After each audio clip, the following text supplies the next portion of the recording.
tidak bisa bekerja sama dengan baik selama pelajaran kelas 5 berlangsung sampai akhir, dan kalian mudah-mudahan bisa mengikuti pelajaran kelas 5 ini. Adapun sebelum pembelajaran efektif ini dimulai, Bapak ingin melakukan terlebih dahulu kesepakatan kelas yang sekarang akan kita buat bersama-sama. Bagaimana impian kelas yang kalian impikan di kelas yang baru ini, di kelas 5 yang baru ini. Nanti Bapak akan sediakan secari kertas. Nanti kalian bisa menuangkan di sana apa yang kalian inginkan, apa yang kalian mau, silahkan ditulis di sana. Contohnya seperti ini, Pak, saya ingin di kelas itu suasana belajarnya dengan gembira atau dengan senang atau dengan apa lagi? Dengan, coba idenya keluarkan. Dengan apa? Dengan senang, dengan gembira, dengan apa lagi? Dengan baik. Nah, seperti itu. Apalagi impiannya di kelas ini? Kalian kelas ini mau dibuat seperti apa? Hah? Ya, bersih. Apalagi? Hah? Nah, indah. Kelihatannya jadi indah. Terus apa lagi? Rapi. Nah, terus kalau nanti dikasih tugas berupa pekerjaan rumah, harus di apa? Dilaksanakan. Berarti itu tandanya kalian bertanggung jawab. Wow. Sudah bisa paham? Nah, kalau sudah bisa memahami, Bapak akan membagikan kertasnya. Di sini ditulis, sudah ditulis nama. Misalkan namanya Rifki, impian saya apa, ditulis di bawahnya impiannya apa.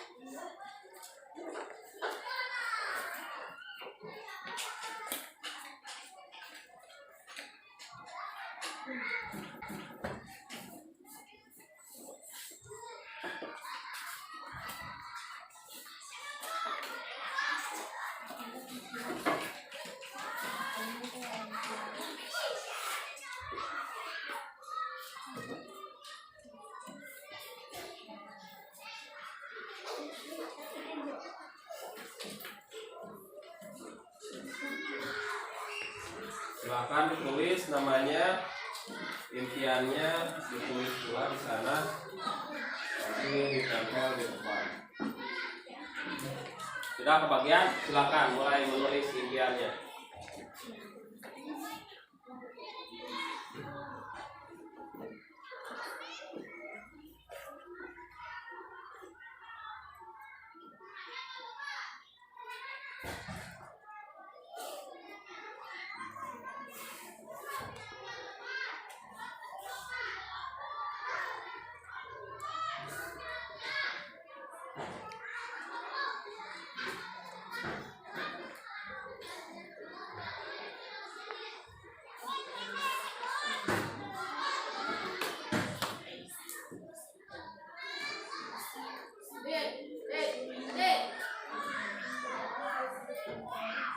Mau 2 atau 3, silahkan ditulis impian saya ingin seperti ini, sekolah saya, kelas saya ingin seperti ini. Silahkan mau 2 atau 3, bebas.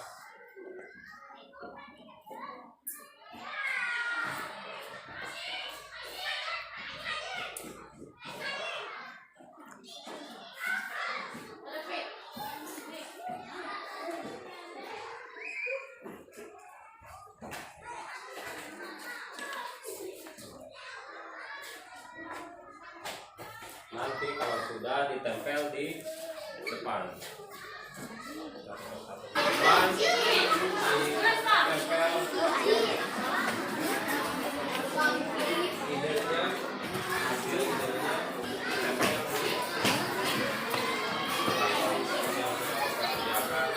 Sudah semuanya?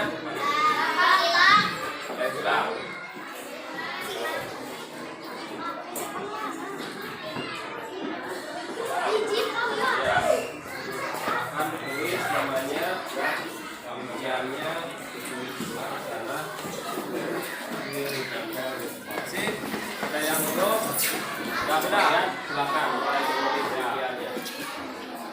Terima kasih kalian sudah menuangkan ide kalian dalam bentuk tulisan dalam mencari kertas ini. Nanti kita akan sebentar lagi akan bahas bersama-sama. Kita akan buat keyakinan kelas atau kesepakatan kelas yang telah kalian tulis barusan. Baik, ini Bapak akan menulis budaya positif. Kita kembali ke tempat duduknya masing-masing. Ya, nanti akan berdiskusi. Bapak hasil dari kalian 2 atau 3 silahkan tulis 2 seperti ini kata bahasa yang keyakinan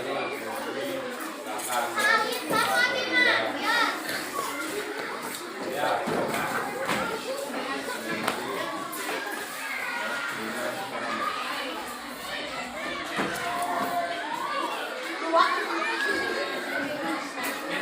Nantinya keyakinan ini kan telah ditulis oleh kalian di masing-masing. Nanti kita sepakati. Kalau sudah kita sepakati, kita jadikan keyakinan kelas atau kesepakatan kelas yang harus dipatuhi oleh warga kelas 5. Oleh warga kelas 5. Baik, di sini ada ke depan impian dari Siti Anugrah.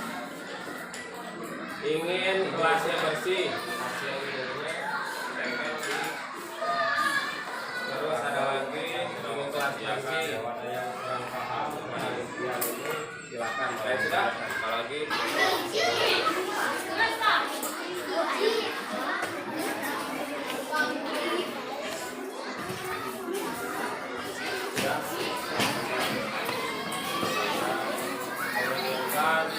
nah semuanya seperti ini. Saya menginginkan teman saya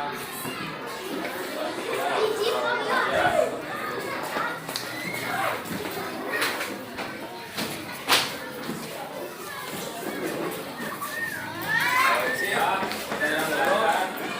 Sudah ke depan ditempel idenya, hasil idenya ditempel di karton yang sudah Bapak sediakan di depan ini. Baik, sudah? Belum.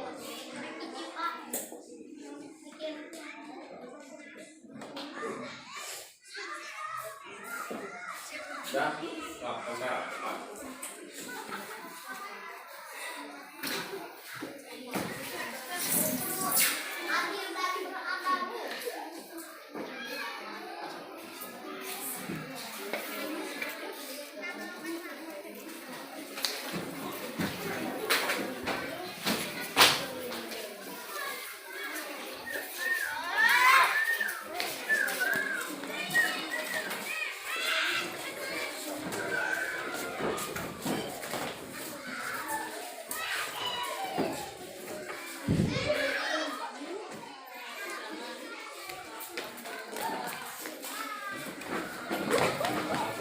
Kembali ke tempat duduknya masing-masing.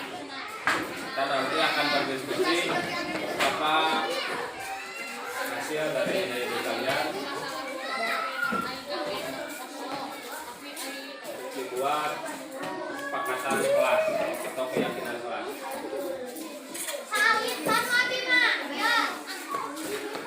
Ya, Bapak.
Masih?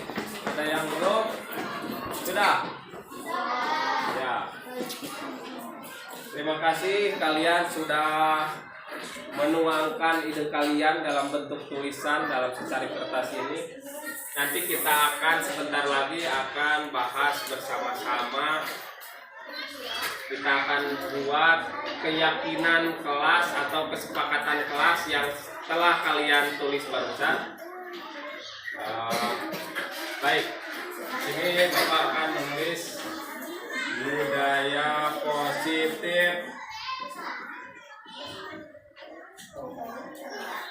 keyakinan kelas.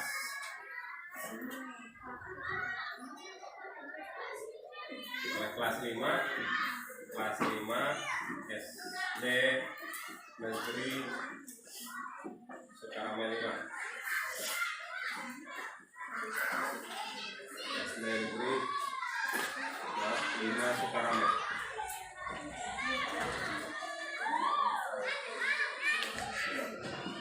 Ini nantinya keyakinan ini kan telah ditulis oleh kalian ide masing-masing. Nanti kita sepakati. Kalau sudah kita sepakati, kita jadikan keyakinan kelas atau kesepakatan kelas yang harus dipatuhi oleh warga kelas 5. Oleh warga kelas 5. Baik, di sini ada impian dari Siti Anugrah. Ingin kelasnya bersih. Terus ada lagi ingin kelas bersih. Apalagi di sekolah ingin bersih, ya.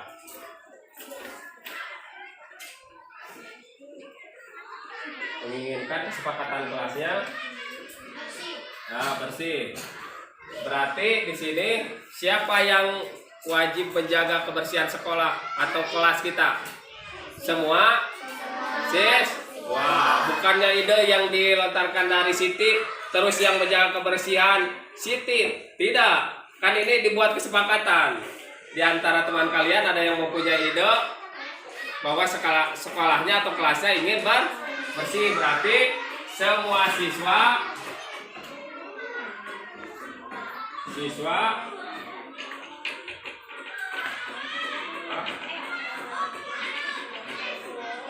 apa kata-katanya? Ingin ruang kelas yang bersih. Selain bersih, apa lagi? Rapi. Bersih dan rapi.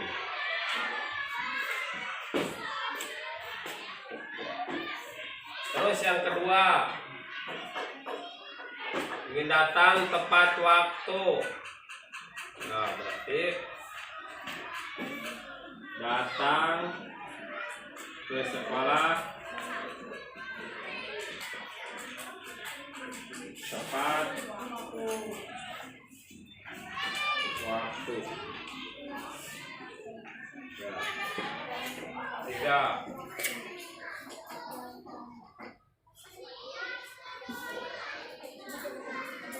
Ingin membudayakan 5S. Minta Fauzi. Tahu kalian 5S apa? Tahu. Apa? S yang pertama? Salam. Senyum. Sapa. Sopan. Santun. Budayakan 5S. 5S itu apa? Salam, senyum, sapa, sopan, santun. Terus yang keempat, tidak, berarti itu tidak tanggung jawab terhadap diri sendiri, mengabaikan nasihat dari orang tua. Seperti itu. Nah, dari keyakinan kelas yang sudah kita buat menjadi 6 poin ini, apakah masih ada yang kurang atau ingin ditambahkan? Ada? Sudah cukup? Apakah setelah yang 5-6 poin ini bisa disepakati oleh kita bersama? Bisa? Insya Allah bisa ya. Apakah kesepakatan kelas ini mulai hari sekarang sudah bisa dilaksanakan? Bisa, harus bisa. Nah, Bapak harapkan keyakinan kelas ini tujuannya bisa kalian bisa diterapkan dalam kehidupan sehari-hari yang tadinya tidak terbiasa diharapkan menjadi biasa, karena saya sudah terbiasa pergi sekolah tepat waktu, tiap hari tepat waktu, nantinya akan menjadi budaya yang positif. Nah, seperti itu. Kalau tidak ada pertanyaan, kita sepakati nanti dibuat dalam bentuk bagan atau poster, nanti ditempel di ruangan kelas, dan kalian juga bisa menandatangani satu persatu, harus ada tanda tangannya bahwa itu bukti bahwa kesepakatan kelas ini dibuat oleh semua siswa di kelas 5 dan untuk dipatuhi bersama-sama.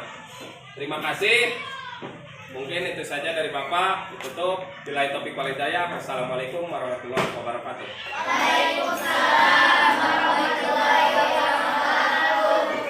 Bismillahirrahmanirrahim. Assalamualaikum warahmatullahi wabarakatuh.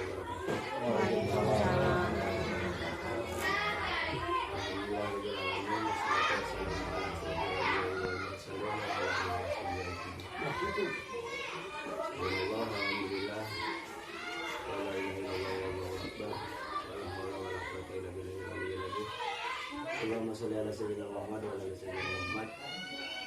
Bapak kepala sekolah yang saya hormati, Bapak Ibu guru yang saya hormati, alhamdulillah pada kesempatan ini kita dapat berkumpul dalam acara designasi penerapan budaya positif atau pembahasan budaya positif yang akan dipaparkan oleh Bapak Budi Nugraha SPD.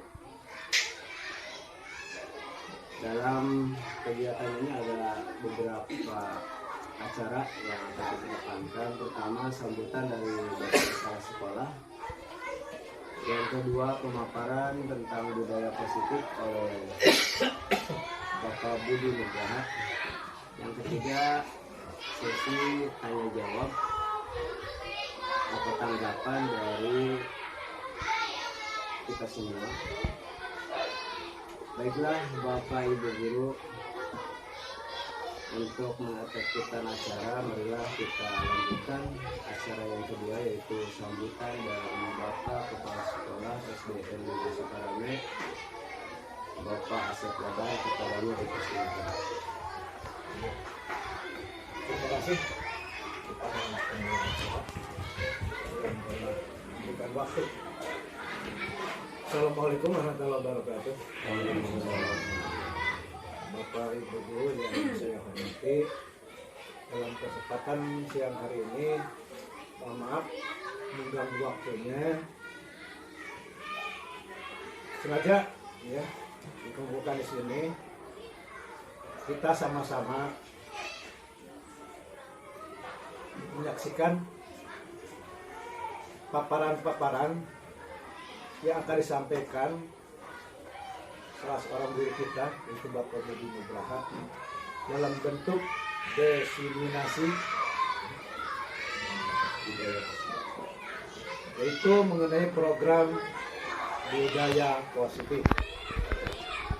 Dan alhamdulillah di SDN kita, SDN 5 Sukarame,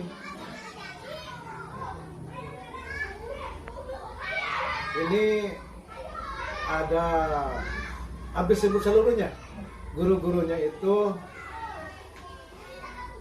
berpikir positif, seluruhnya mempunyai talenta yang bagus ya.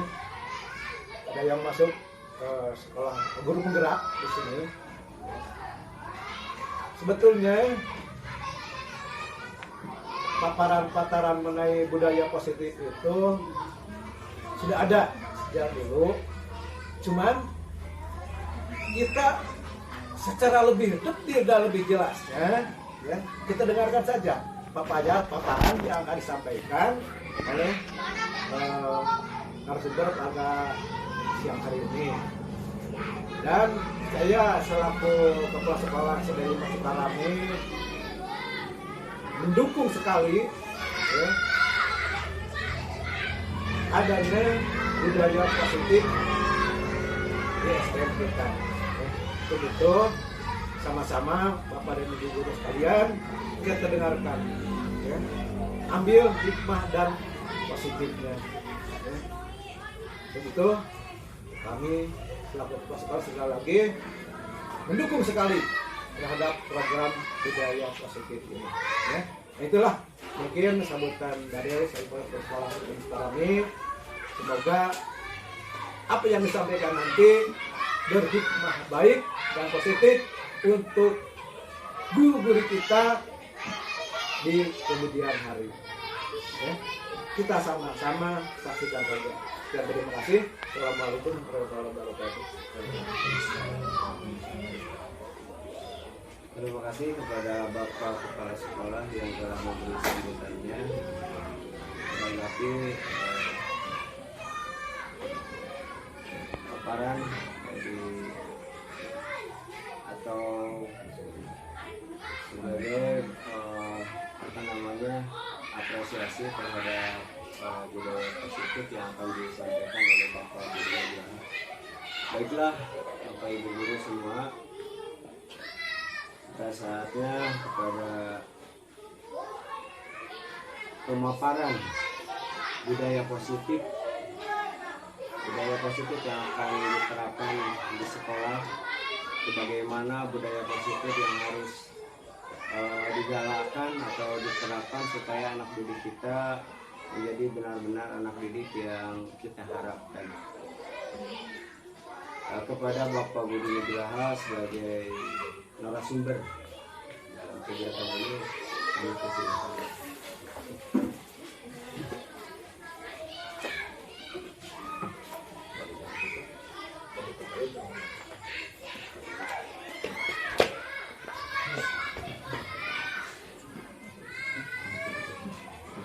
Bismillahirrahmanirrahim. Assalamualaikum warahmatullahi wabarakatuh. Alhamdulillah, alhamdulillahirabbil alamin wa bihi nasta'in wa ala umuri dunya wa din. Wassalatu wassalamu ala asyrofil anbiya'i wal mursalin wa ala alihi wa sahbihi ajmain, amma ba'd. Ya, saya hormati Bapak Kepala SDN Mas Sukarame, saya hormati Bapak Ibu SDN Mas Sukarame yang pada kesempatan ini telah bersedia hadir dalam undangan saya, yaitu saya sebentar lagi akan memaparkan tentang pengembasan budaya positif. Ini merupakan salah satu tugas di modul 14 aksi nyata CGP atau calon guru penggerak angkatan ke-7. Dan saya punya kewajiban untuk berbagi kepada rekan guru semuanya tentang budaya positif, walaupun dalam hal ini saya pribadi masih dalam tahap belajar. Sebelumnya saya memohon maaf atas segala kekurangan yang nantinya dalam waktu pemaparan ada yang kurang dipahami atau ada yang kurang jelas. Saya mohon maaf. Dan juga dalam kesempatan ini sama-sama belajar. Mari kita belajar bersama-sama. Mari kita berbagi demi kemajuan sekolah kita ini. Baik Bapak Ibu guru semuanya,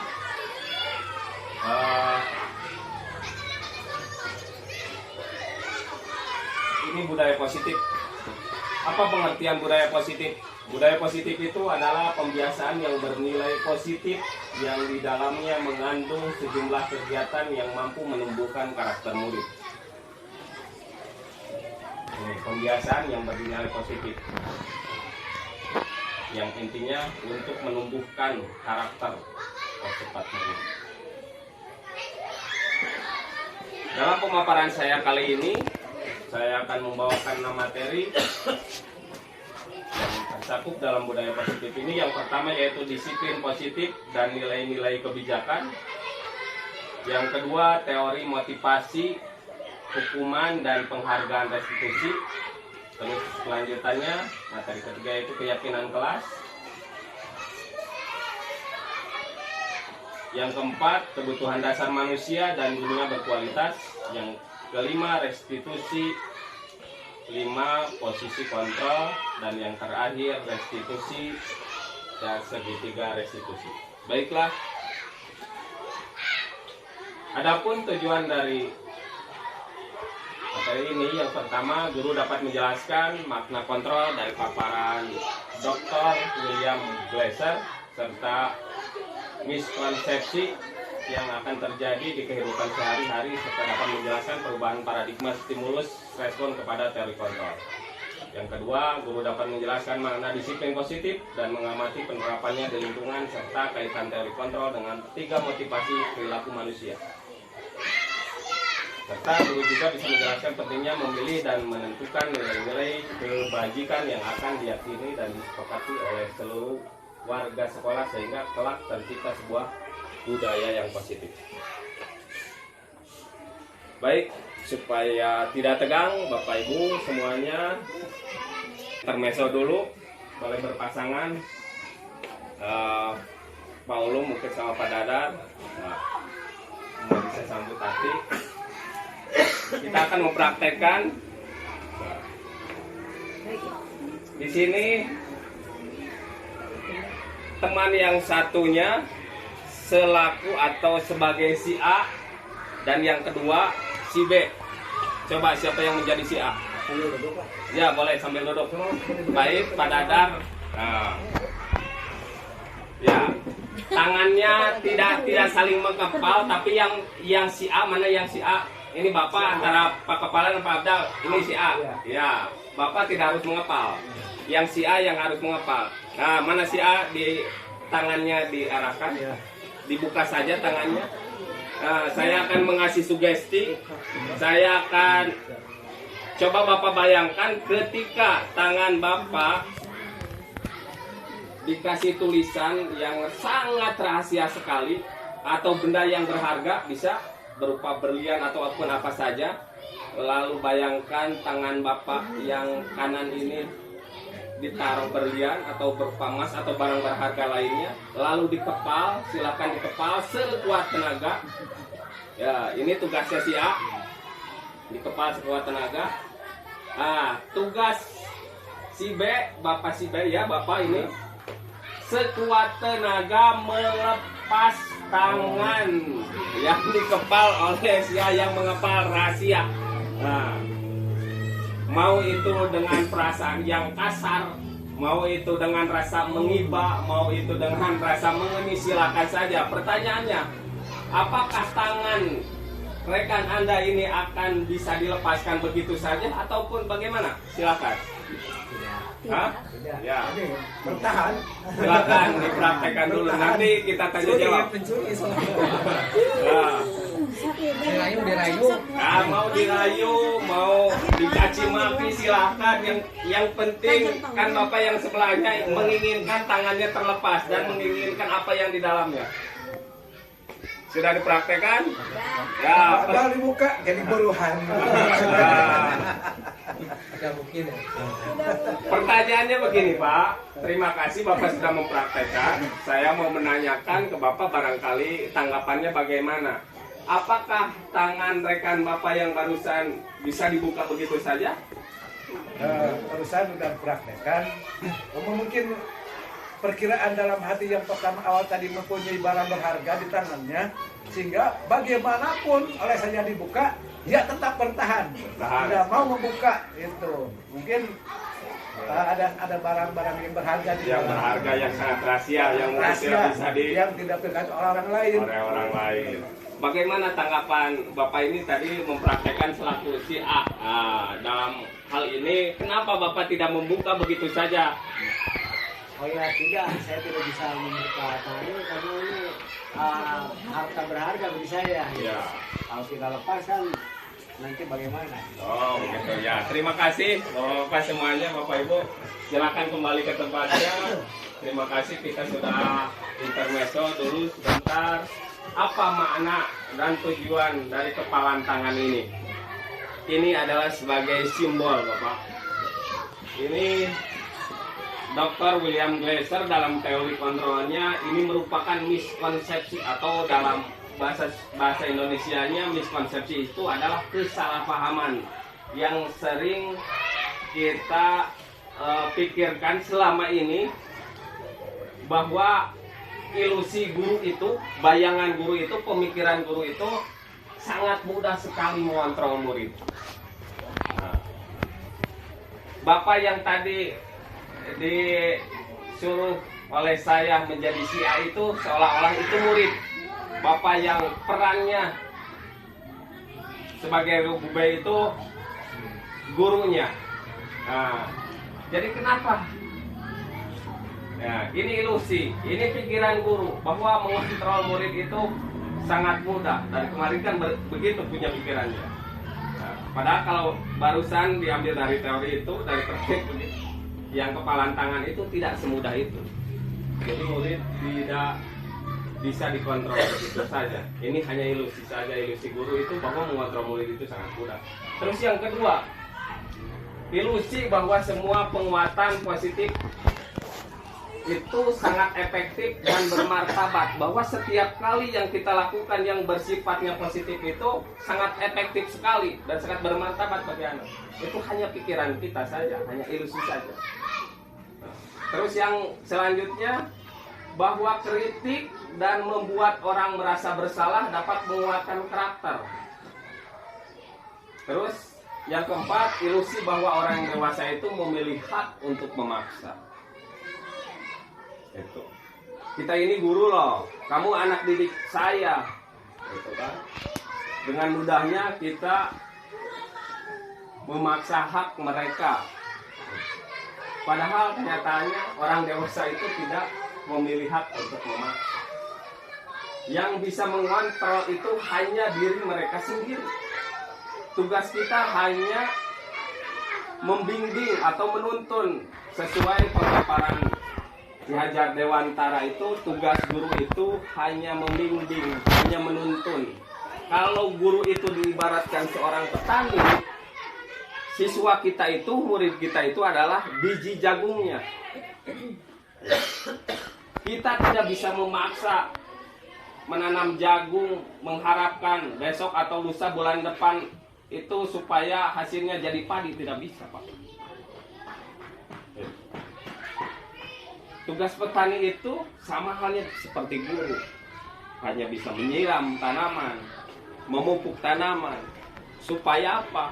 Supaya tanamannya tumbuh subur sesuai hasil yang diharapkan. Begitu pula anak didik kita. Terus yang selanjutnya, bila kita ingin membuat kemajuan perlahan, sedikit-sedikit ubahlah sikap atau perilaku Anda. Namun bila kita ingin memperbaiki cara utama kita, maka kita perlu mengubah kerangka acuannya. Ubahlah bagaimana Anda melihat dunia, bagaimana Anda berpikir tentang manusia. Ubahlah paradigma Anda, skema pemahaman dan penjelasan aspek tertentu tentang realitas. Maksudnya, ketika dalam pikiran kita ingin merubah suatu hal dengan sedikit-sedikit, maka ubahlah sikap atau perilakunya. Ketika kita ingin mengubah keseluruhannya, seperti hanya kita merubah suatu bangunan sekolah ini, maka kita harus ubah dari dasarnya, dari fondasinya. Itu menurut Stephen R. Covey dari bukunya Principle Center Leadership tahun 1991. Ini perbedaan paradigma yang selama ini kita pahami, yaitu paradigma teori stimulus respon dengan teori kontrol yang dipaparkan oleh Dr. William. Realitas atau kebutuhan kita sama menurut teori stimulus respon. Nah, realitas dan kebutuhan kita itu berbeda-beda, Pak. Semua orang itu melihat hal yang sama, padahal setiap orang memiliki gambaran yang berbeda-beda. Kita coba mengubah orang agar berpandangan sama dengan kita, Secara kontrol kita berusaha memahami pandangan orang lain tentang dunia dan lain sebagainya. Bapak bisa perhatikan di sini. Selanjutnya, apa tujuan disiplin positif? Tujuannya yaitu untuk menanamkan motivasi untuk menjadi orang yang mereka inginkan dan menghargai diri sendiri dengan nilai-nilai yang mereka percaya. Akan tetap berperilaku baik dan berlandaskan nilai-nilai kebajikan karena mereka ingin menjadi orang yang menjunjung tinggi nilai yang mereka hargai untuk mencapai tujuannya. Ini dari tujuan diterapkannya disiplin positif. Makna kata disiplin menurut Ki Hajar Dewantara, Badan Pokok Pendidikan Indonesia, yang terkenal dengan inilah sesung tulodonya zaman Karsa bentuk ini, beliau juga memaparkan di mana ada kemerdekaan, disitulah harus ada disiplin yang kuat. Sungguhpun disiplin itu bersifat disiplin diri sendiri, self disiplin, yang mewajibkan dengan sekeras-kerasnya, tetapi sama saja. Sebab jika kita tidak cakap melakukan disiplin pada diri sendiri, wajiblah penguasa lain mendisiplinkan diri kita. Dan peraturan demikian itu haruslah ada dalam suasana yang merdeka. Ketika disiplin pada diri sendiri kurang, maka di sini wajib penguasa lain mendisiplinkan diri kita. Tapi dengan catatan harus dalam suasana yang merdeka, maksudnya tidak dalam ikatan. Ini menurut Ki Hajar Dewantara. Definisi merdeka menurut Ki Hajar Dewantara, mardika iku jarwanya nora mung lepasing pangreh ngeng uga kuat kuasa aman diri yang enggak. Artinya merdeka yang artinya tidak hanya terlepas, merdeka itu tidak hanya terlepas dari perintah, tetapi juga cakap buat memerintah diri sendiri. Tapi dengan catatan harus dalam suasana yang merdeka, maksudnya tidak dalam ikatan. Ini menurut Ki Hajar Dewantara. Definisi merdeka menurut Ki Hajar Dewantara, mardika iku jarwanya nora mung lepasing pangreh ngeng uga kuat kuasa aman diri yang enggak. Artinya merdeka yang artinya tidak hanya terlepas, merdeka itu tidak hanya terlepas dari perintah, tetapi juga cakap buat memerintah diri sendiri. Oke, lanjut Pak. Di sini disiplin menurut Diana Gosen. Rule yang pertama atau aturan yang pertama. Menurut Diana menyatakan bahwa arti dari kata disiplin itu berasal dari bahasa Latin disiplina, yang artinya belajar, dan disiplin juga berasal dari akar kata yang sama dengan disciple atau murid, atau juga bisa dikatakan pengikut. Nah, jadi dari kemarin kita suka melakukan, karena kalian harus disiplin waktu, disiplin dalam berpakaian, disiplin. Tapi kata makna disiplin itu sebetulnya di sini adalah belajar dari yang tadinya tidak biasa menjadi terbiasa. Terus yang selanjutnya, aturan yang kedua, untuk menjadi seorang murid atau pengikut, karena disiplin juga bisa diartikan murid atau pengikut, seseorang harus paham betul alasan mengapa mereka mengikuti suatu aliran atau ajaran tertentu, sehingga motivasi yang terbangun adalah motivasi intrinsik, bukan intrinsik. Di sini ada intrinsik, artinya motivasi yang keluarnya dari dalam diri pribadi, dan intrinsik adalah motivasi yang mempunyai imbas dari orang lain.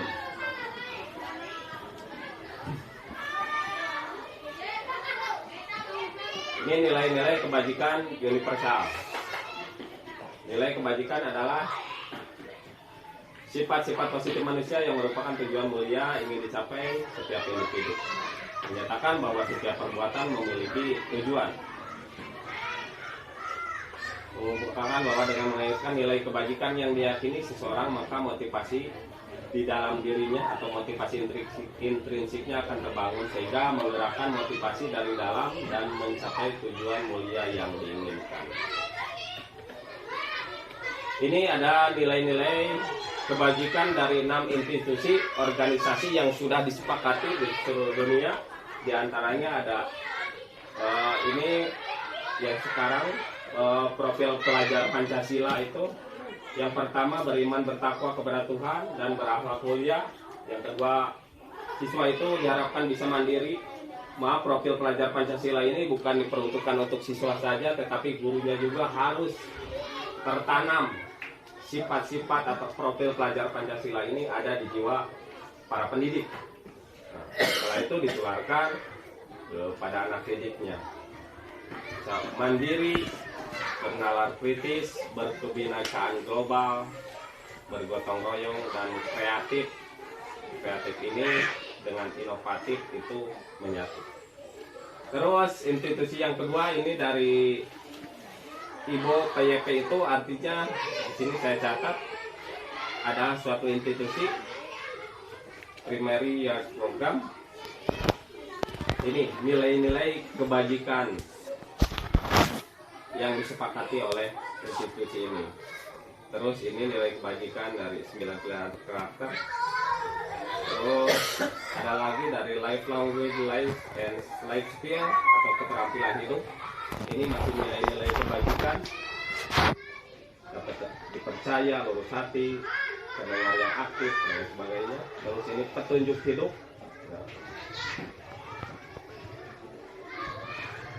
Sabaran, keteguhan hati, kehormatan, memiliki rasa humor. Ini dari institusi The Seven Essential, Building Moral Intelligence, Michael Borba, suara hati, kontrol diri. Ini masih nilai-nilai kebajikan. Ini juga dari The Virtus Project, peduli, rajin, integritas, rasa hormat, keterus-terangan, keberanian, kebahagiaan, tanggung jawab, dan lain sebagainya. Banyak sekali. Ini mungkin dari ke-6 institusi ini apa saja nilai-nilai kebajikan di sekolah kita selama ini? Apakah perlu dirubah atau ditambah? Ditambah. Karena sudah ada sebagian dan tinggal menambahkan kekurangan-kekurangan yang ada di kita. Ya. Lanjut, Pak. Kita ke materi yang kedua. Teori motivasi, hukuman, dan penghargaan restitusi. Penghargaan restitusi. Menurut Dian Glosson dalam bukunya Restitution School Discipline menyatakan 3 motivasi, Pak. Ada 3 motivasi perilaku manusia, Pak. Di sini manusia akan termotivasi ketika untuk menghindari ketidaknyamanan atau hukuman. Yang pertama untuk menghindari ketidaknyamanan. Mungkin kalau dicontohkan menurut siswa, daripada saya dihukum, lebih baik saya mengerjakan PR seadanya. Itu tanpa didasari dia itu paham atau tidak paham, yang penting dia mengerjakan karena takut dihukum. Karena takut ada hukuman. Tidak peduli saya tidak paham, tidak peduli saya memahami atau tidak, yang penting saya harus menghindari hukuman dari Bapak Ibu guru. Yang kedua, motivasi itu akan timbul untuk mendapatkan imbalan atau penghargaan dari orang lain. Saya termotivasi karena saya ingin dipuji atau saya ingin dikasih imbalan. Pak Kepala, ini saya sudah beres nih administrasi saya. Saya termotivasi mungkin, tapi karena motivasinya karena apa? Karena ingin dikasih imbalan, karena ingin dikasih penghargaan dari orang lain.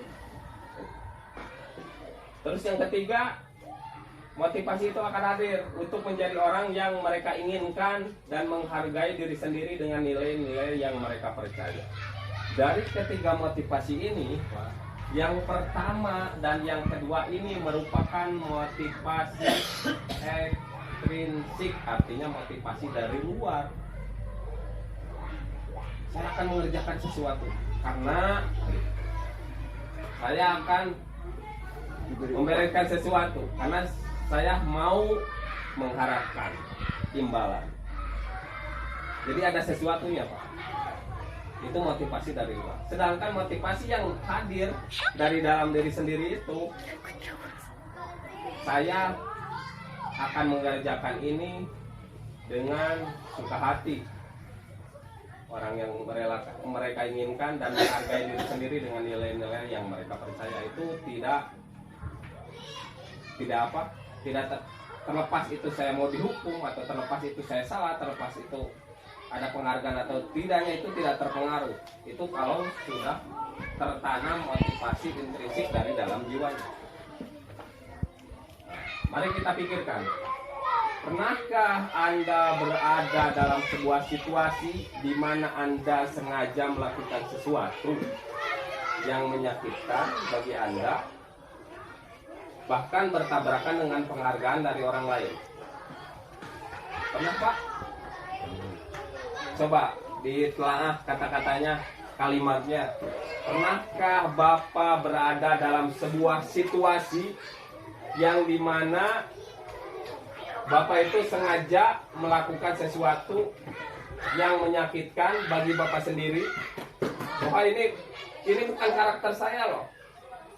Ini bukan keinginan saya. Jadi bertabrakan dengan hati nurani.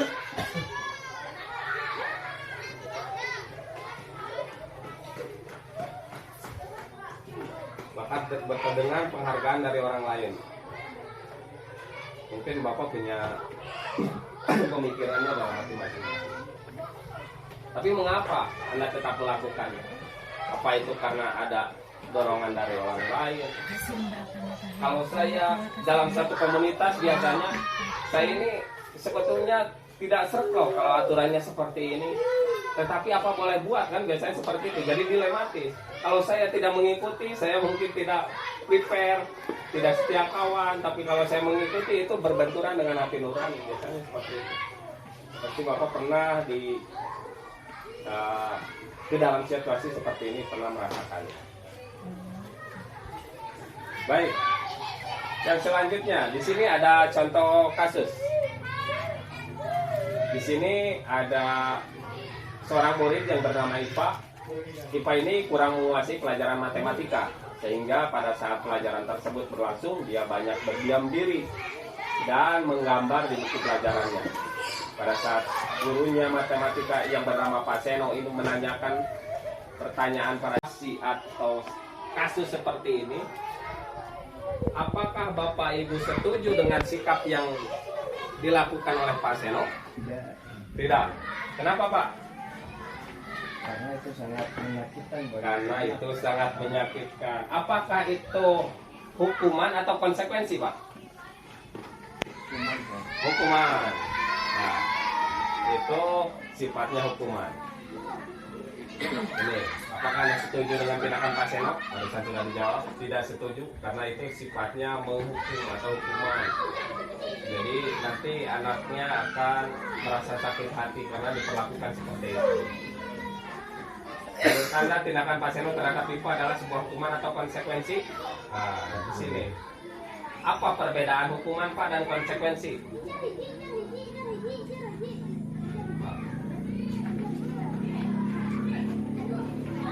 Perbedaannya hukuman dan konsekuensi ini adalah ini. Hukuman itu sifatnya tidak terencana, karena tiba-tiba, spontanitas. Melihat kelakuan anak seperti itu membuang sampah, langsung kita marahi.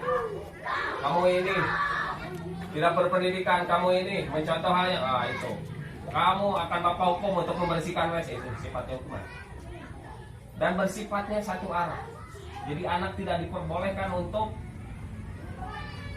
mempunyai alasan sendiri kenapa bersikap seperti itu. Terus berupa fisik atau psikis. Kalau fisik itu bisa mencubit, menampar. Kalau psikis itu sifatnya menyindir, sindiran, dibully dan lain sebagainya. Itu ke jiwanya atau ke hatinya, ke perasaannya. Terus ini hukuman, konsekuensi itu sifatnya sudah terencana, sudah ada kesepakatan antara siswa dan guru, sudah disepakati. Jadi anak diberitahu terlebih awal, terlebih dahulu bahwa kita buat dulu keyakinan kelas di awal tahun. Setelah itu disepakati, anak-anak jika ada yang membuang sampah sembarangan itu konsekuensinya kalian maunya seperti apa. Kita tanyakan dulu, Pak, kalau saya membuang sampah sembarangan, saya kalau membuang sampahnya satu kali saya setuju untuk mengambil sampah 10. Nah, itu misalkan. Itu konsekuensi, sudah ada kesepakatan. Tapi sifatnya yang membangun, yang positif. Dan sudah terencana. Diberikan berdasarkan sesuatu data yang umumnya dapat diukur.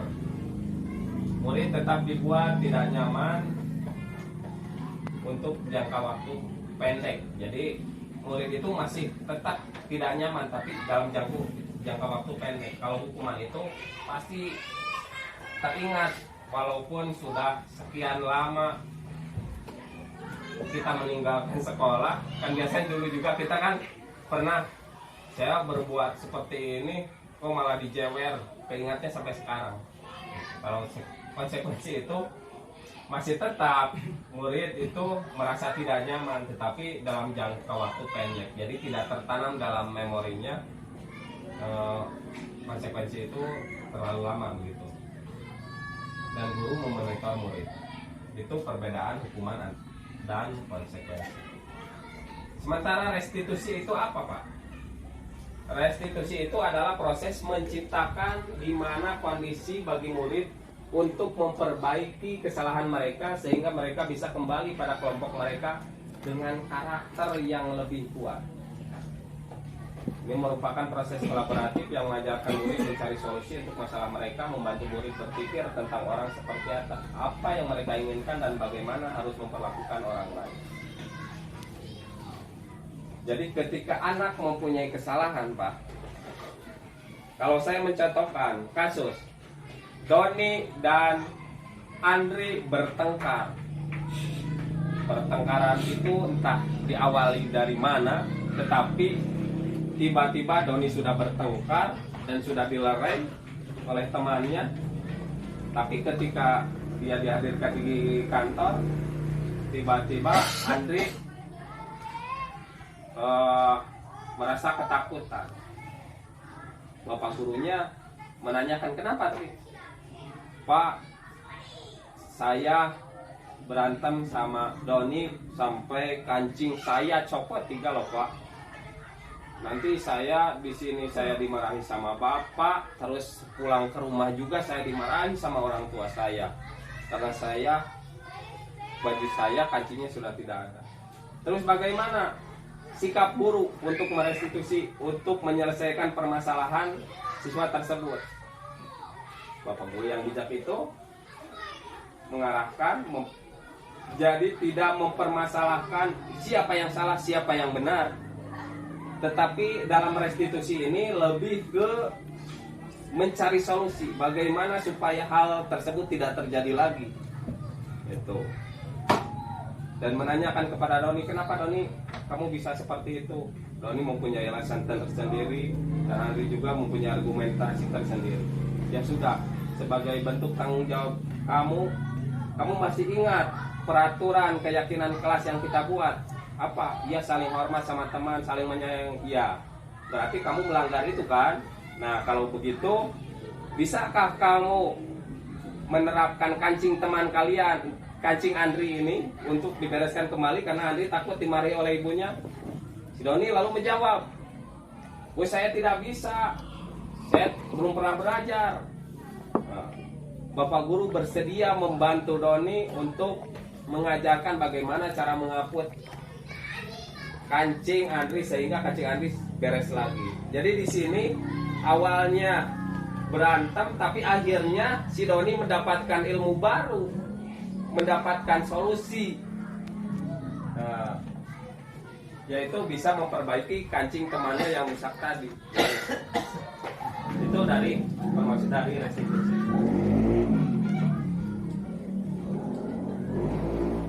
Nah, ini penghargaan dalam jangka pendek, penghargaan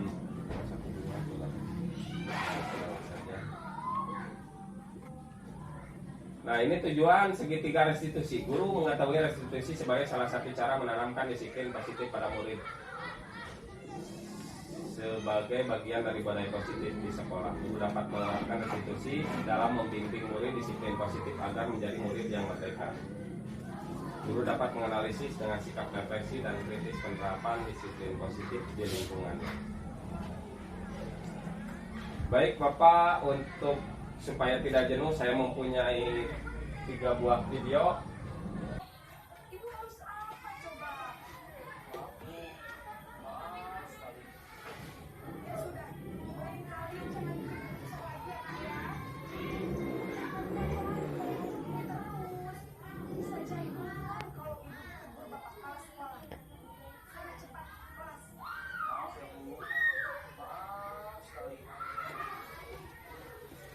Yang mana sih Taufik?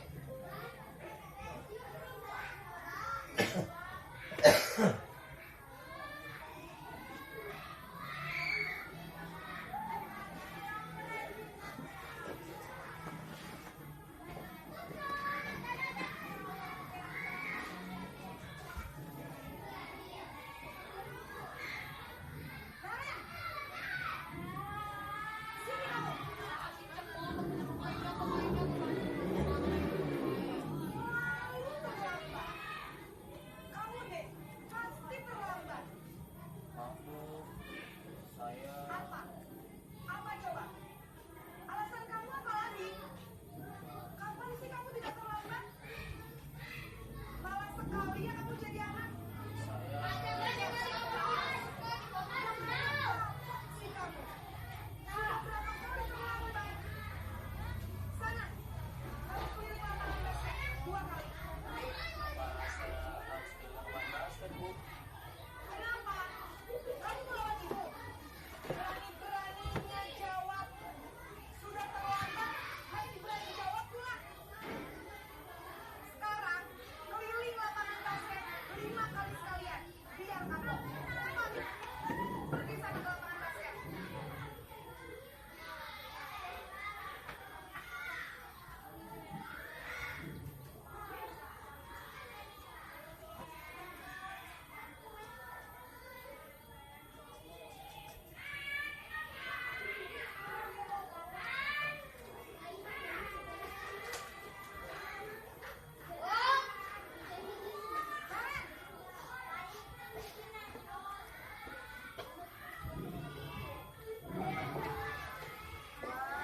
Sudah jadi apa ini? Ya sayang. Iya Bu, tapi ibu saya udah menurunkan saya Bu. Kamu malah menyalahkan ibu kamu bukan anak yang paling bijak. Kok terlambat sih? Iya Bu, saya memang terlambat bangun tadi. Jadi biar bisa bincang agak langsung jam Bu. Kali lain kali lagi ya. Biar gak terlambat lagi. Bikin saya bisa kan? Bisa lah Bu. Sudah sana masuk kelas. Beresin urusan kamu. Kamu ini ada saja.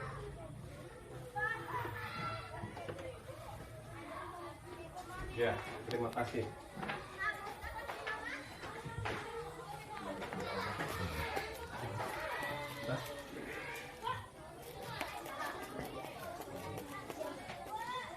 Ya, barusan Bapak, Ibu, guru semuanya telah kita saksikan dari tampilan keempat video tersebut, yang mana di sana ada contoh 4 posisi kontrol guru yang memposisikan yang pertama sebagai teman. Ketika siswa itu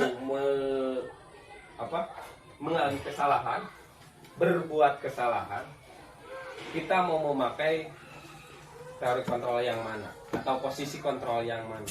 Kita akankah berperan sebagai seolah-olah teman dia, ataukah kita mau menjadi penghukum, ataukah jadi manajer, atau kontrol, dan satu lagi ya apa? Yang pertama ulangi lagi, berlaku selaku teman. Yang kedua penghukum. Yang ketiga pemantau. Yang ketiga, yang keempat manajer. Yang kelima pembuat merasa bersalah. pembuat merasa bersalah. Seperti tadi. Oh, aduh, kenapa kamu tidak paham? Apakah apakah kamu ini mau bapak dimarahin oleh kepala sekolah padahal tidak ada hubungannya? Kenapa sih Edo yang terlambat gurunya dimarahin sama kepala sekolah? Tapi ya seperti itu. Cara apa? Merasakan seolah-olah siswa itu merasa bersalah. Kok saya yang salah, jadi bapak guru yang dipersalahkan loh sama bapak kepala gitu. Jadi seperti itu. Kalau bersifat teman itu seolah-olah kita bicaranya selayaknya seperti teman. Gitu. Kalau teori kontrol manajer itu, kamu tahu nggak aturan sekolah kita ini maksudnya jam berapa? Gitu. Jadi aturan yang dipakai. Terus kalau penghukum itu ya seperti tadi, anak mau memberikan penjelasan, di-cut terus. Kamu ini setiap hari, kenapa saya harus keliling sekolah, harus keliling lapangan kan gitu. Kamu lagi sudah terlambat, malah kan itu. Jadi anak tidak dikasih kesempatan untuk menjelaskan apakah keterlambatan itu disebabkan oleh apa kendalanya, tidak tahu latar belakangnya dan lain sebagainya. Seperti itu. Jadi, nah mungkin mudah-mudahan ada gambaran dari tampilan video tadi, kita di posisi yang mana sekarang dan apakah merasa termotivasi dengan video yang tadi. Oh, mungkin kalau penghukum ini, kita melakukan penghukum seperti ini, akibatnya untuk anak itu akan merasa kecewa dan sakit hati dan sebagainya. Kita mungkin ubah ke posisi sebagai teman, posisi sebagai manajer atau yang lain. Itu disesuaikan dengan waktu dan permasalahannya. Oke, Bapak Ibu Guru, untuk selanjutnya sedikit lagi. Ya, ini tahapan kita melaksanakan validasi segitiga restitusi. Jadi segitiga restitusi ini tahapannya ada 3. Yang pertama menstabilkan identitas, yang kedua validasi tindakan yang salah, yang ketiga menanyakan keyakinan. Ketika anak berbuat kesalahan, kita bisa memakai teori ini. Ini juga sifatnya tidak hanya untuk individu, Pak. Jadi untuk kelompok juga bisa menggunakan segitiga restitusi ini. Apa tahapannya? Ini 1, 2, dan 3. Tahapan 1 yaitu menstabilkan identitas.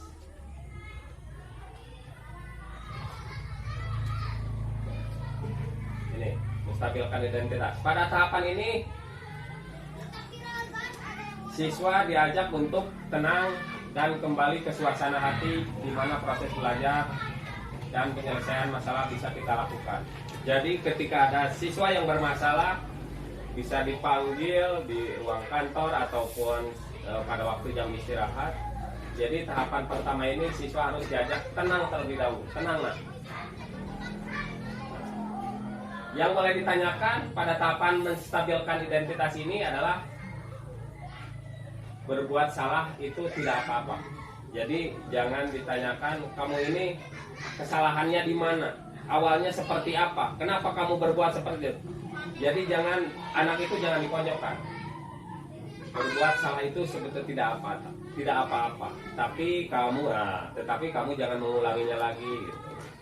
Jadi anak dikasih pemahaman dulu. Tidak ada manusia yang sempurna. Nah, kamu itu barusan berantem kenapa? Atau ditanyakan dulu, stabilkan identitas dulu. Sebetulnya manusia itu, Bapak juga pernah melakukan hal yang sama. Karena manusia itu sifatnya tidak lepas dari kesalahan. Tetapi kamu, itu ada lanjutan. Terus di sini pertanyaannya selanjutnya, saya juga pernah melakukan kesalahan seperti ini. Bapak juga dulu sih ketika ke usia seperti kamu pernah seperti ini. Tapi Bapak berusaha untuk tidak melakukannya lagi. Kita bisa menyelesaikan ini loh. Nah, ini pertanyaan-pertanyaan di tahapan menstabilkan identitas. Jadi di sini tidak ada kalimat-kalimat untuk menyudutkan atau memojokkan si anak sehingga anak merasa tenang suasananya. Terus di tahapan yang kedua yaitu tahapan validasi. Setelah anak distabilkan identitasnya, si anak lalu divalidasi tindakan yang salahnya. Seperti apa? Ini perbuatan yang salah pada peserta didik seringkali dilakukan untuk memenuhi beberapa kebutuhan para manusia. Di tahapan ini yang perlu ditanyakan, padahal kamu bisa melakukannya yang lebih buruk dari ini ya. Kamu pernah berantem. Kenapa kamu berantem? Apa ini? Kamu pernah bisa lebih dari ini ya? Gitu. Ya Pak, tapi saya tidak bermaksud ini kan nanti si anak punya alasan tersendiri. Kamu pasti punya alasan mengapa melakukan hal itu. Kenapa kamu berantem? Di sini ditanya, divalidasi. Ditanya kesalahannya. Divalidasi tindakan yang salahnya. Seperti apa? Ini perbuatan yang salah pada peserta didik seringkali dilakukan untuk memenuhi beberapa kebutuhan para manusia. Di tahapan ini yang perlu ditanyakan, padahal kamu bisa melakukannya yang lebih buruk dari ini ya. Kamu pernah berantem. Kenapa kamu berantem? Apa ini? Kamu pernah bisa lebih dari ini ya? Gitu. Ya Pak, tapi saya tidak bermaksud ini kan nanti si anak punya alasan tersendiri. Kamu pasti punya alasan mengapa melakukan hal itu. Kenapa kamu berantem? Di sini ditanya, divalidasi, ditanya kesalahannya. Saya itu berantem awalnya saya duduk Pak, tapi dia itu mengganggu terus ke saya kan itu. Nanti di sini akan memaparkan, dia itu akan memaparkan semua alasan-alasan itu. Lalu setelah itu kamu patut bangga pada dirimu sendiri karena kamu telah melindungi sesuatu yang penting buatmu. Pas saya itu awalnya tidak mau berantem, tetapi dia mengganggu saya terus. Saya bela diri Pak. Ya kamu patut bangga. Tapi kamu jangan seperti itu juga. Ketika teman kamu seperti itu ya lebih baik kamu menghindar saja. Ada kata-kata positif ditumbuhkan ke anak. Terus kamu boleh mempertahankan sikap itu yang tadi menjaga diri itu, tetapi kamu harus menambahkan sikap yang baru. Artinya kamu tadi sebelum berantem teman kamu dikasih nasihat dulu, tidak. Kalau sudah Bu atau sudah Pak, tetapi dia masih terus ngeyel dan sebagainya. Ya kalau misalkan kamu tidak tahan dengan emosinya, kamu lebih baik pergi ke kantor, hubungi Bapak dan minta perlindungan. Nanti Bapak akan menyelesaikan. Jadi pertengkaran ini tidak akan mungkin terjadi untuk ke depan. Iya Pak. Ini di tahapan validasi.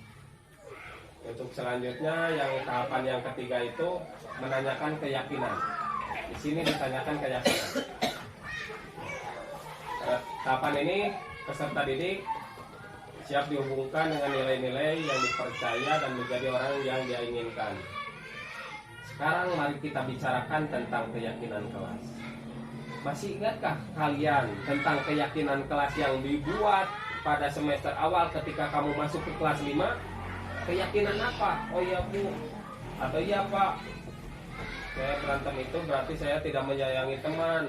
Oh iya, berarti kamu melanggar pada keyakinan kelas yang telah kita buat. Ya Bu, ya saya tidak akan mengulanginya lagi. Kalau yang selanjutnya apa nilai-nilai umum yang telah kita sepakati ya seperti tadi. rasa hormat, menyayangi teman, sopan terhadap guru, berbagi dengan teman, itu kan di dalam keyakinan kelas itu ditanyakan kepada saya. Apa bayangkan kita tentang kelas yang ideal? Kamu mau nggak mempunyai kelas yang ideal, teman yang baik? Kalau punya teman yang baik, kelas yang ideal, nyaman, kalian juga belajarnya bisa nyaman, kan seperti itu. Jadi segitiga restitusi ini bisa diterapkan kepada individu yang bermasalah, tidak hanya bertengkar saja. Ketika siswa tidak mengerjakan PR, kita bisa melakukannya dengan segitiga restitusi ini. Ditanyakan dulu. Jadi yang pertama itu jangan ditakut-takuti. Kenapa kamu tidak mengerjakan PR? Sebetulnya Bapak juga ketika dulu pernah seperti ini loh, tapi Bapak berusaha loh. Seperti itu. Tahapan yang kedua, kenapa kamu tidak mengerjakan PR? Ditanyakan dulu. Karena saya nggak ada yang ngasih tahu Pak, ibu saya suka pulangnya malam, bapak saya kerjanya jauh, jadi saya tidak paham, jadi saya tidak mengerjakan PR dan sebagainya. Kita bisa mengetahui. Terus setelah itu ditanyakan keyakinan kelas. Tahap ketiga yaitu keyakinan kelas. Apa keyakinan kelas? Oh ya, saya tidak bertanggung jawab Pak sama tugas yang saya berikan oleh Bapak. Bagaimana? Apakah kamu nanti atau besok-besoknya lagi akan melakukan hal yang sama? Oh siapa? Saya tidak lagi ya. Itu harapannya seperti itu. Jadi segitiga restitusi ini tidak mengotik-ngotik kesalahan. Kenapa kamu seperti itu? Kenapa kamu seperti ini? Tidak. Segitiga restitusi ini lebih cenderung ke mencari solusi. Lebih mencari solusi. Ini sedikit lagi Pak tentang kebutuhan dasar manusia dan dunia berkualitas. Ini menurut William Glasser. Kebutuhan manusia itu ada 5. Kebutuhan bertahan hidup, kebutuhan untuk diterima di orang lain, karena kita ini makhluk sosial kan, memerlukan teman. Terus kebutuhan akan pilihan. Kita kalau memilih sebuah kendaraan saja, kita harus milih motor ini atau motor ini kan gitu. Jadi kita butuh pilihan, bisa memilih apa yang diinginkan kan gitu. Manusia itu seperti itu. Saya inginnya kaya, saya tidak mau miskin. Saya inginnya mobil A gitu kan, dan lain sebagainya. Terus kebutuhan pengakuan atas kemampuan. Yang selanjutnya kebutuhan untuk merasa senang. Nah, ini kebutuhan dasar manusia itu tercakup dalam 5 poin ini.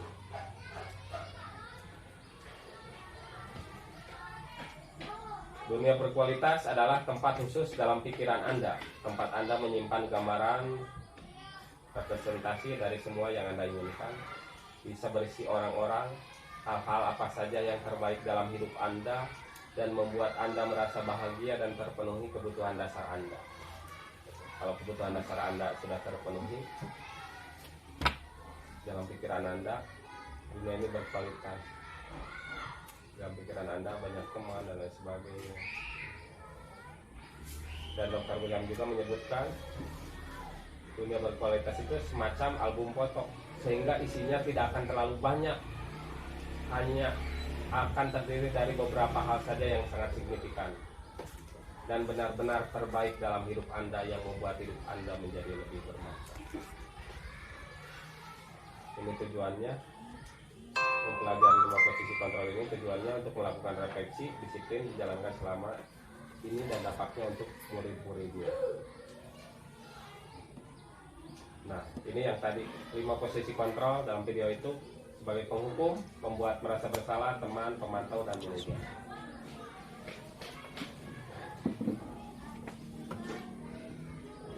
Nah, ini Pak sedikit lagi keyakinan kelas.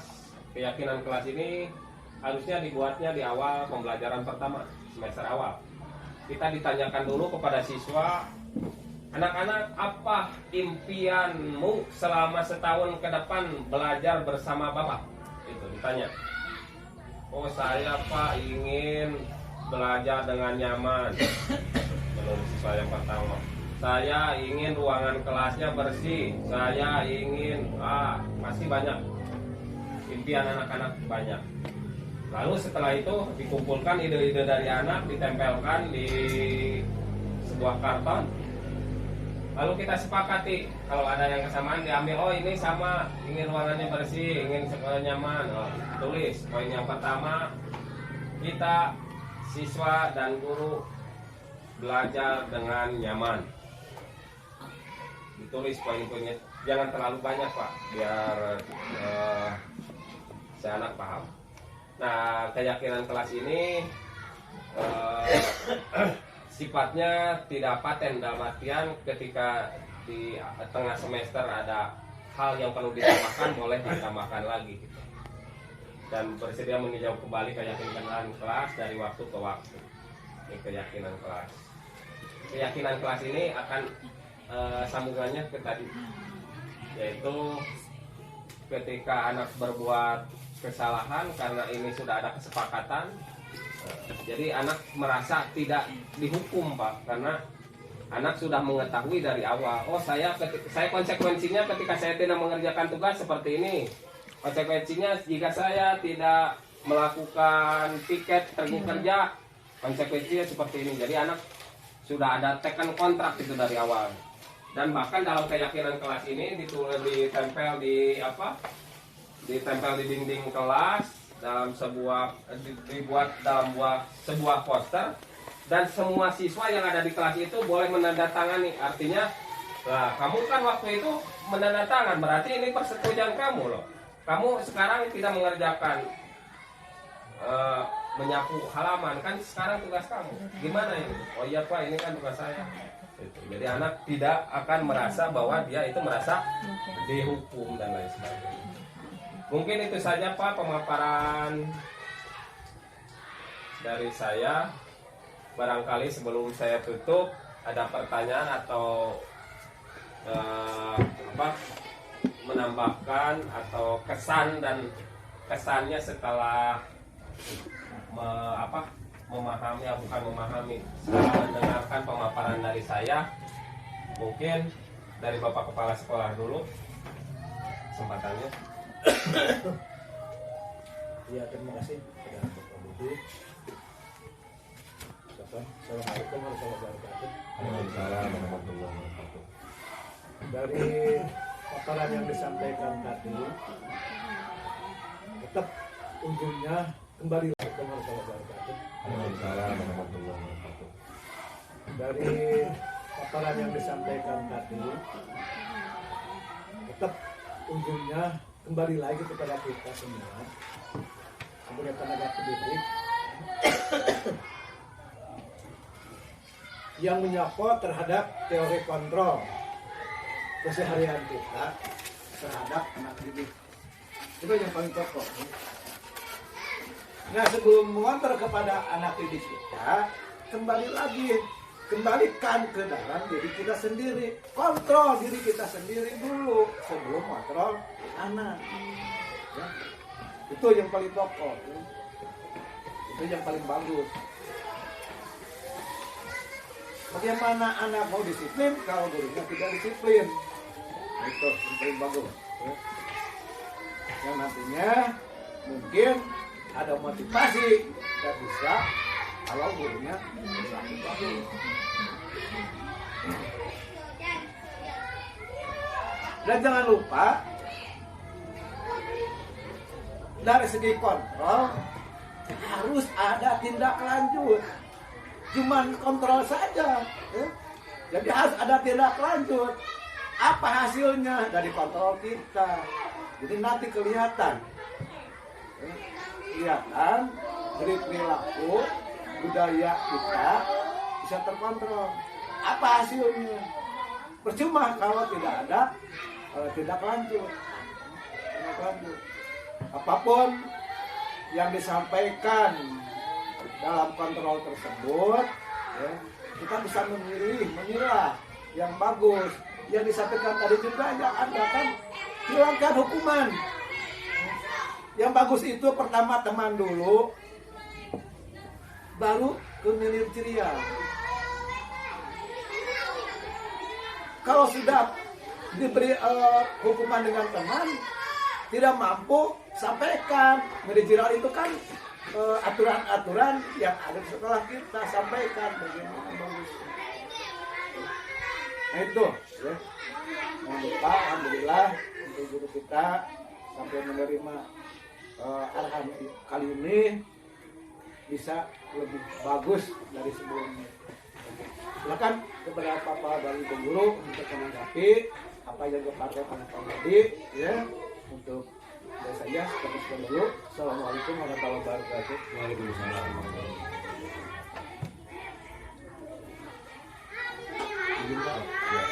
Mungkin saya bersikap apa namanya meyakinkan dari paparan barusan, mungkin budaya sekolah itu yang biasa kita lakukan ya. Memang sekarang juga kita sudah menerapkan budaya-budaya itu yang baik dan diterapkan dalam aturan atau tertib di kelas gitu ya. Nah kalau sekarang itu maksudnya berarti aturan-aturan itu dirubah nama dan diperhalus menjadi keyakinan begitu, seperti begitu ya. Jadi si anak tidak merasa, memang saya pribadi kalau begitu masuk memang pembuatan pembentukan KM, pembuatan tata tertib itu memang saya lakukan, tapi ya memang kadang-kadang tidak begitu apa yang mereka inginkan gitu. Memang seperti itu. Kadang-kadang yang menurut saya bagus untuk anak ya diterapkan tata tertib itu. Memang kalau begitu sifatnya mungkin lebih demokratis ya. Lebih demokratis dan memang secara secara aturan atau secara efeknya tidak merasa dihukum oleh orang lain, mungkin begitu ya tujuan pokoknya Mulai dirinya sendiri. ya, terima kasih. Oke. Sudah? Yang lain? Ya, sudah. Terima kasih. Mungkin itu saja pemaparan dari saya tentang IPAS budaya positif. Mohon maaf atas segala kekurangan dan keapanya. Yang bermanfaat bisa diambil oleh teman-teman, guru, bisa diterapkan di kelasnya masing-masing, dan tujuannya supaya sekolah kita ini lebih maju lagi, lebih tertib lagi dalam segala hal. Mohon maaf atas segala kekurangannya. Billahi taufiq wal hidayah. Assalamualaikum warahmatullahi wabarakatuh.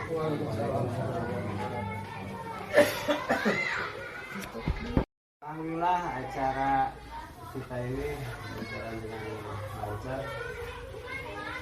Terima kasih kepada narasumber kita Bapak Budi Nugraha. Berikan aplaus semuanya. Terima kasih, mudah-mudahan ada pencerahan di sekolah kita tentang budaya positif yang akan kita terapkan dan bisa bermanfaat bagi kita semua. Amin. Mungkin acara dari awal sampai akhir sudah disampaikan ya, supaya lebih hikmah dan bermanfaat juga berkah. Acara ini mari kita tutup dengan baca hamdalah bersama-sama. Alhamdulillahirabbil alamin. Terima kasih atas perhatiannya. Assalamualaikum warahmatullahi wabarakatuh. Waalaikumsalam.